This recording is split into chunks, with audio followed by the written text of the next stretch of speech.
Hi అండి, ఈరోజు అవిసె గింజల పొడి చేస్తున్నా. వాటికి కావాల్సిన పదార్థాలు సాల్ట్, జీలకర్ర, ధనియాలు, అవిసె గింజలు, పల్లీలు, ఎండుమిరపకాయలు. ముందుగా స్టవ్ వెలిగించి అవిసె గింజలు వేయించాలి.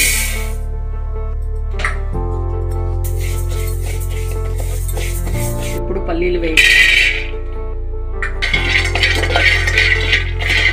ఇందులో కొన్ని ధనియాలు వేస్తున్నాం, కొద్దిగా జీలకర్ర, ఇవి కూడా వేయించుకోవాలి.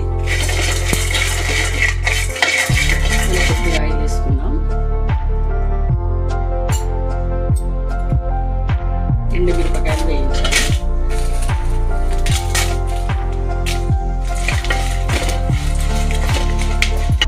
ఇవన్నీ చల్లారాయండి, మిక్సీ పట్టేసుకుందాం.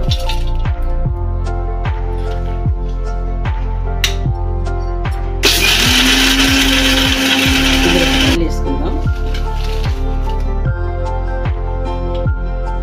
1 స్పూన్ సాల్ట్,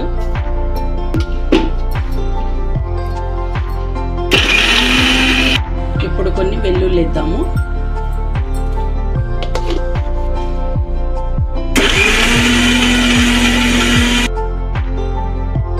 అయిందండి, డిష్లోకి తీసుకుందాము. ఇది హెయిర్ గ్రోత్కి చాలా బాగుంటుంది, కొలెస్ట్రాల్ తగ్గిస్తుంది, అన్ని విధాలా చాలా మేలు చేస్తుంది. ఇది అవిసె గింజల పొడి రెడీ.